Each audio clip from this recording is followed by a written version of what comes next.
Hello viewers, welcome செய்கிறேன் அக்மல் ஃபுட்டுக்கு. நம்ம இன்றைக்கி சோயானுடைய சங்கரி எப்படி செய்யுதுன்னு பார்க்க போகிறோம். இது வந்து ரொம்பவே டேஸ்டியாக இருக்கும். நம்ம இதில் வந்து அன்னியனுக்கு டீப் ஃப்ரை பண்ணி செஞ்சதால் இது வந்து ரொம்பவே வந்து சுவை ஊட்டியாக இருக்கும்.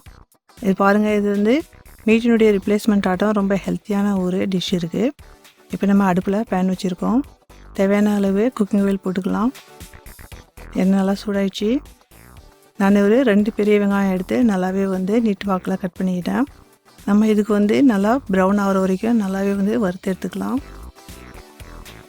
பாருங்கள், இந்த மாதிரி வந்து ப்ரௌன் கலர் ஆகிற வரைக்கும் இதுக்கு நல்லாவே வந்து வறுத்துக்கலாம். இந்த மாதிரி அன்னியன் எப்படி வறுக்குதுன்ட்டு இந்த வீடியோ ஒன்று இந்த சேனலில் இருக்குது. தேவைப்பட்டுச்சுன்னா பார்த்துங்க, லிங்க் கொடுக்குறேன்.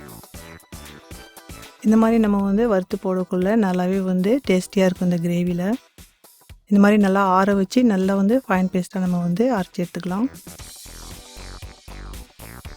நான் அடுப்பில் கொஞ்சம் தண்ணி வச்சு நல்லா கொதி வந்து தான் சோயா சங்க் இதில் போட்டுக்கிட்டேன். ஒரு 80 கிராம் இருக்கும். நான் எடுத்து ஒரு மீடியம் சைஸாக இருக்கிற சோயா சங்க் இதில் போட்டேன். ஒரு 4லேருந்து 5 நிமிஷம் நம்ம இதுக்கு வேக வச்சு எடுத்துடலாம் தனியாக. பாருங்கள், இந்த மாதிரி நம்ம வந்து வேக வச்சு எடுக்கக்குள்ளே நல்லாவே வந்து சாஃப்ட் ஆகிடும். ஒரு 5 நிமிஷம் வேக வச்சா போதும். அதுக்கப்புறம் கொஞ்சமாக தண்ணி போட்டு நம்ம வந்து அதுக்கு கழுவிடலாம். இந்த மாதிரி கழுவிட்டு நல்லாவே வந்து தண்ணி இல்லாத புழிஞ்சு எடுத்துடணும். நம்ம இந்த மாதிரி கழுவிட்டு புழிக்குள்ளே அந்த சுமலெல்லாம் வந்து அந்த சோயாவிலேருந்து போயிடும். பாருங்கள், தண்ணியெல்லாம் வந்து நம்ம வந்து சுத்தமாக வந்து எடுத்துட்டோம்.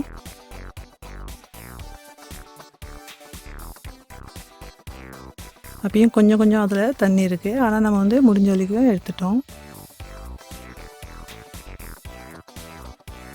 இப்போ நம்ம இதில் மிளகுத்தூள் போட்டுக்கலாம், 1 டீஸ்பூன். கொஞ்சமாக வந்து சால்ட் போட்டுக்கலாம்.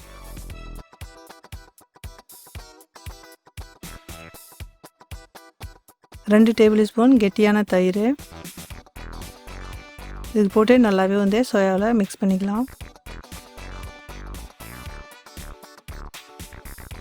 நம்ம தண்ணியெல்லாம் புழிஞ்சு எடுத்துட்டோம் இல்லைங்களா?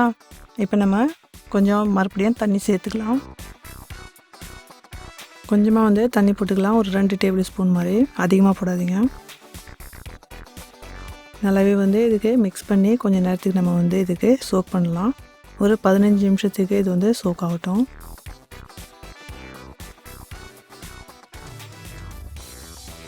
அடுப்பில் பேன் வச்சுருக்கேன். 1 டேபிள் ஸ்பூன் எண்ணெய் போட்டுக்கலாம். எண்ணெய் நல்லா சூடாயிடுச்சு. 1.5 டீஸ்பூனு நான் வந்து ரெட் சில்லி ஃப்ளேக் போட்டுக்கிட்டேன். கொஞ்சம் நேரம் இதுக்கு வந்து வறுத்துக்கலாம். மீடியம் ஃப்ளேம்லேயே வைங்க.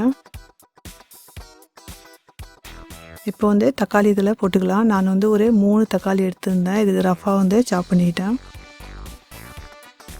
கொஞ்சமாக வந்து இதில் சால்ட் போட்டுக்கலாம். தக்காளி வந்து சீக்கிரமாக வெந்து வந்துடும்.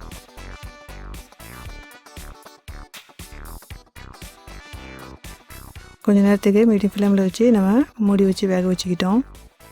பாருங்கள், நல்லாவே வந்து இது வந்து கொஞ்சம் மேஷ் ஆகிடுச்சு. நல்லாவே வந்து ஆற வச்சு இதுக்கு ஃபைன் பேஸ்ட்டாக அரைச்சி எடுத்துக்கலாம். நம்ம வெங்காயம் வறுத்தோம் இல்லைங்களா, அதே எண்ணெயில் வந்து நம்ம இப்போ வந்து யூஸ் பண்ணலாம். எண்ணெய்லாம் சூடாயிடுச்சு. ஒரு பட்டை, ஒரு 2 பே லீஃப், 3லேருந்து 4 லவங்கு, ஒரு பெரிய ஏலக்காய், 1 டீஸ்பூனு ஜீரகம் எல்லாமே போட்டு கொஞ்சம் நேரம் பொரியட்டும். 1 டீஸ்பூனு இஞ்சி விழுது, 1 டீஸ்பூனு பூண்டு விழுது. இதுக்கு நல்லாவே வந்து பச்சை வாசனை போகிற வரைக்கும் நல்லாவே வந்து இதுக்கு வதக்கலாம்.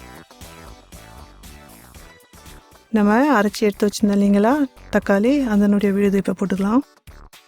இந்த மாதிரி நம்ம நல்லாவே வதக்கக்குள்ள மறுபடியும் நல்லா டேஸ்ட் வரும். இது கொஞ்சம் நேரத்துக்கு நம்ம வந்து நல்லா வதக்கலாம்.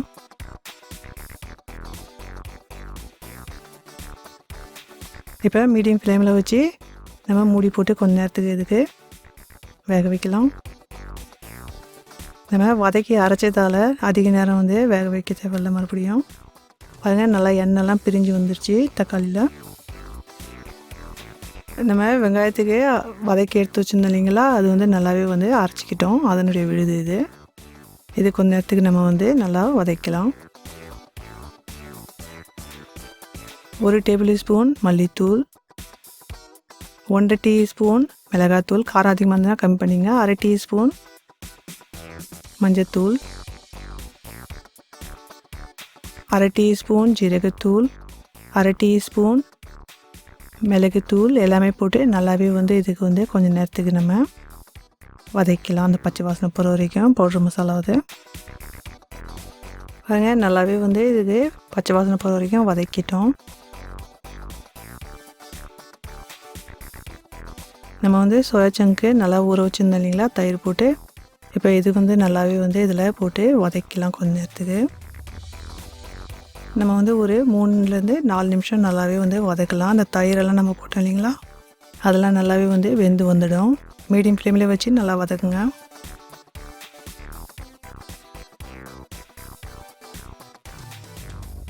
கொஞ்சமாக வந்து தண்ணி போட்டுக்கலாம். அதிகமாக தண்ணி போட தேவையில்ல. உங்களுக்கு கிரேவி வந்து கொஞ்சம் தண்ணியாக தேவைப்பட்டுச்சுன்னா எக்ஸ்ட்ரா சேர்த்துங்க. நான் வந்து ஒரு 1/2 டம்ளருக்கு கொஞ்சம் அதிகம் போட்டிருக்கேன். இது கூடயே வந்து கொஞ்சம் கரியாண்டர் லீஃப் போட்டுக்கலாம்.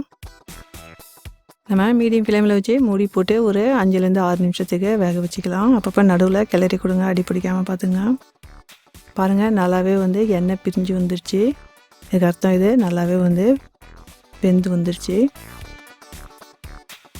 கடைசியாக வந்து கொஞ்சம் கரம் மசாலா போட்டுக்கலாம், 1 டீஸ்பூனு. முதல்ல நம்ம போட்டிருந்தோம். இந்த மாதிரி கடைசியாக போடக்குள்ள நல்லாவே வந்து டேஸ்ட் வரும், வாசனையாக இருக்கும்.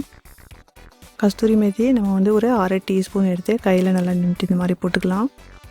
கஸ்தூரி மேத்தி இருந்தால் போடுங்க, இல்லைன்னா பரவாயில்ல. நம்ம வந்து ஒரு 2 நிமிஷத்துக்கு மூடி போட்டு மறுபடியும் இதுக்கு வேக வச்சுக்கலாம். கொஞ்சமாக இதில் வந்து கரியாண்டர் லீஃப் தூவிக்கலாம். மீடியம் ஃப்ளேமில் வச்சு வேக வைங்க. பாருங்கள், நல்லாவே வந்து எண்ணெய்லாம் சர்ஃபேஸில் வந்துருச்சு. அதுக்கு அர்த்தம் இது வந்து நல்லா வெந்துருச்சு. இந்த மசாலா எல்லாமே இதில் போட்டுது. இந்த சோயாவில் நல்லா அப்சர்வ் ஆகிடுச்சு எல்லாம் மசாலாலாம். இது பார்த்திங்கன்னா மீட்டுது ரிப்ளேஸ்மெண்ட் ஆட்டம் நம்ம வந்து செஞ்சுருக்குறோம். இது ரொம்ப ஹெல்த்தியான ஒரு ப்ரோட்டீன் கூட, வெஜ்ஜு. இது பார்த்திங்கன்னா இது வந்து பசங்க ரொம்ப விரும்பி வந்து இது வந்து பூரியோட சப்பாத்தியோட சாப்பிடுவாங்க இந்த டிஷ்ஷு. இது வந்து குஷ்காவோடையும் வந்து ரொம்பவே நல்லாவே சூட் ஆகும். தேவைப்பட்டுச்சுன்னா குஷ்கா ரைஸு இந்த ரெசிபி இந்த சேனலுக்கு கீழே இருக்குது, பார்த்துங்க. இது வந்து லைக் பண்ணியிருந்தீங்கன்னா லைக் பட்டனுக்கு ப்ரெஸ் பண்ணுங்கள். ஃபேமிலி அண்ட் ஃப்ரெண்ட்ஸோட ஷேர் பண்ணுங்கள். மறக்காத சப்ஸ்கிரைப் பண்ணுங்கள். Enjoy food.